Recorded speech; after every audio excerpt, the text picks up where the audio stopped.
Good evening. Welcome to Primetime News on MTV Sports. My name is Ravi Gamage. And I'm Punchani Edrisingha. The Secretary of the Judicial Service Commission, who was assaulted by an unidentified group, was discharged from the Colombo National Hospital today. While the police said that investigations are being held into the incident, members of the legal system demonstrated across the island in protest. We have a comprehensive report on this, but first let's take a look at tonight's headlines. Making headlines this evening, judges and lawyers refrain from work in protest over the assault on the JSC secretary. මට කාලේ සිද්ධි දෙස බලන විට රජයටත් ඇඟිල්ලක් අනිවාර්යයෙන්ම දික් වෙනවා. University lecturers say discussions with the Treasury Secretary are positive.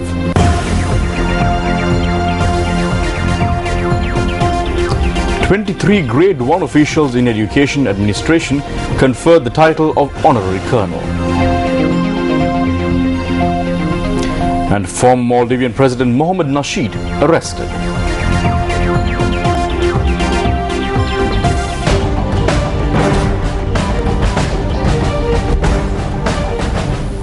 President Mahinda Rajapaksa says that the government is committed to take all steps required to protect local industrialists and businessmen.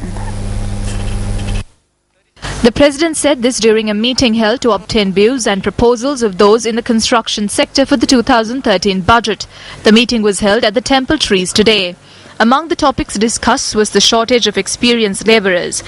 According to the Presidential Media Unit, the industrialists had pointed out to the President that there was a lack of interest among the youth towards the construction sector. The President pointed out that youth could be attracted by acknowledging the professional status of those in the sector.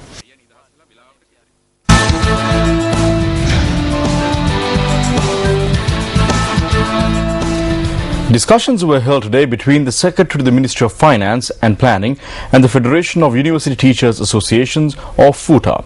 FUTA President Dr. Nirmal Ranjit Devasri said that an agreement was released, or the agreement was arrived at, to release a document outlining the framework for their salary amendments. The discussion between the Treasury Secretary P.B. Jayasundara and FUTA was held at the Ministry of Finance and Planning today. Following the 2-hour-long discussions, Dr. Nirmal Ranjit Devasri expressed these views to the media.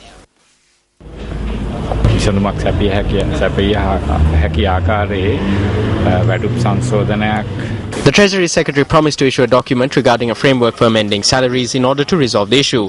We hope that we will receive this document by tomorrow afternoon. We believe that our salary issue would be resolved to some extent through this document.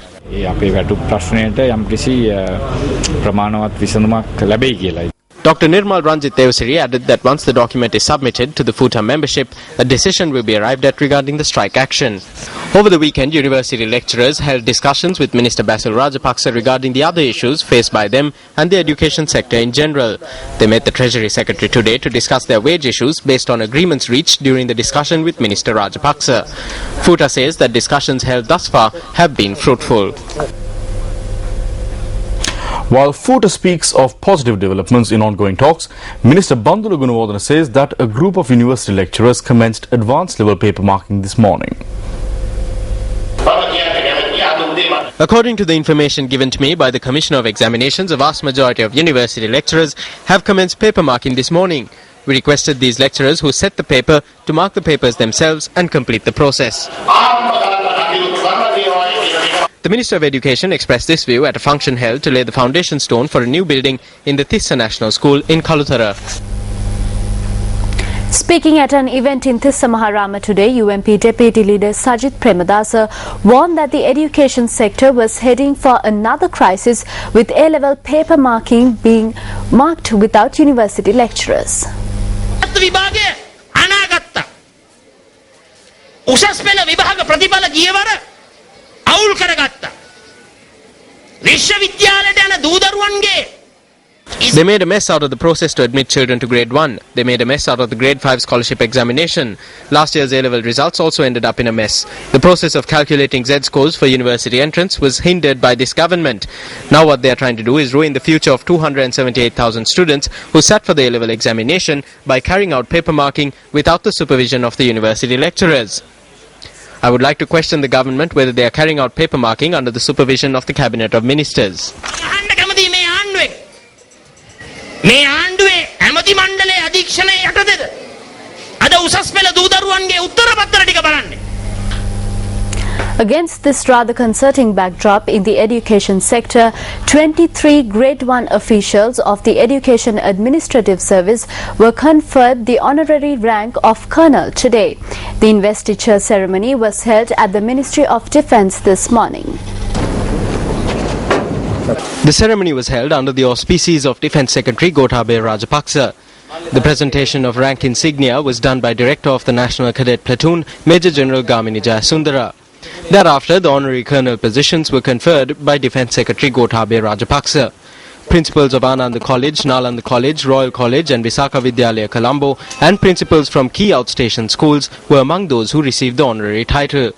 අධ්‍යාපන ශාස්ත්‍රයේ දියුණුව ලබා දෙනවත් එක්කම අවසානයේ අපි බලාපොරොත්තු වෙන හොඳ සමාජයට හොඳ සමාජිකයෙක් ඇතුළත් කරන්නේ. මේ නිසා තමයි අපි ඉවත් වෙලාවට මේ කෙඩට් ප්ලටූන් වලින් බලාපොරොත්තු වෙන්නේ. මම හිතන්නේ ඒක උඩ තමයි අපි මේ යෝජනා කරේ මෙතුමාට අපි මේ ග්‍රේඩ් A ඉස්කෝලවල ප්‍රින්සිපල්ලාට අපි මේ විලය ලබා දීලා ඒ තුලින් මේවා දියුණු කිරීමට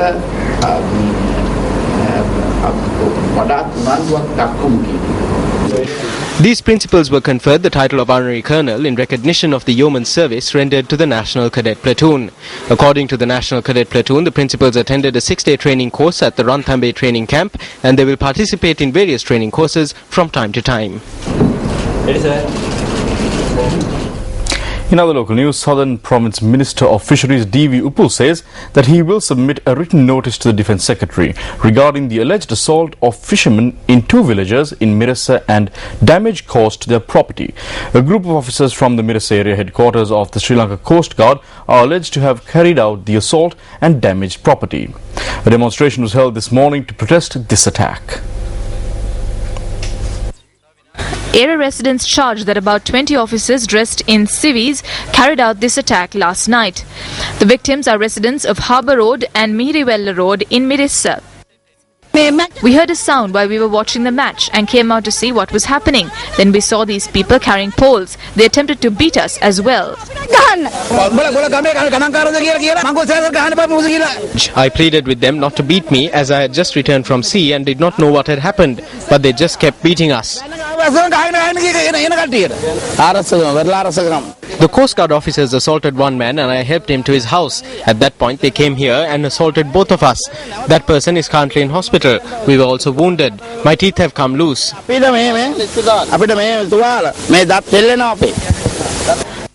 Southern Province Fisheries Minister D.V. Uppal stated that the group alleged to have carried out the attack had also broken into a funeral home in the area and attacked the body. Area residents staged a protest march from the Mirissa Fisheries village to the Coast Guard office where they held a demonstration in protest over the attack.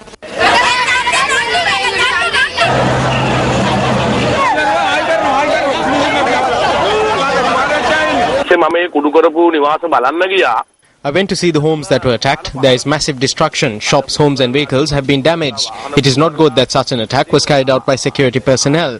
The fishermen is a valuable resource of this country. They are not just dependents of the government.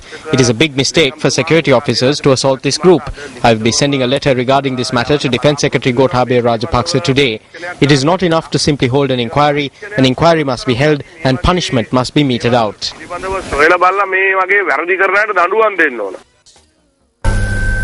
And now on to one of our headline stories tonight. Secretary of the Judicial Services Commission Manjula Tilakaratne, who was assaulted by an unidentified group, was discharged from hospital this afternoon. According to the director of the National Hospital, Dr. Anil Jasinga, Manjula Tilakaratne, who was receiving treatment in ward number 15, is fit to return home. Manjula Tilakaratne was assaulted down Hotel Road, Mount Lavinia near St. Thomas's College between 8:30 and 9 last morning. Tilakaratne had arrived at the location to drop his wife and child at a sports competition that was being held at St. Thomas's College, Mount Lavinia. He was attacked by an unidentified group when he was reading a newspaper in his car while waiting for his wife and child. According to the police, the assault had been carried out by a group of 4 persons. One individual had been armed with a firearm. The police said that the attackers had also stolen Tilakaratne's mobile phone. Manjula Tilakaratne received injuries on his face and right hand. Tilakaratne, who was admitted to the accident ward of the National Hospital in Colombo, was later transferred to the Merchants Ward. Police media spokesperson SSP Ajit Rohan said that the Colombo Crimes Division is conducting broad investigations into the incident. He went on to say that several statements have been obtained with regard to the incident.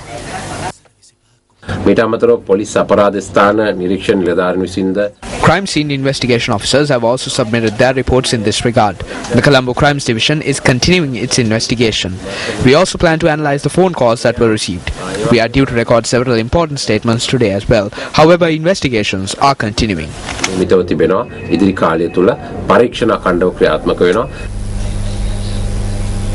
The Secretary of the Judicial Service Commission, Manjula Tilakaratne, revealed on a number of previous occasions that threats were being levelled and pressure was being exerted by various individuals. Tilakaratne revealed this for the first time on the 18th of last month in the form of a communique. On the 18th of September, the Secretary of the Judicial Service Commission cited the pressure that had been exerted when a judge was to be transferred as an example of this interference.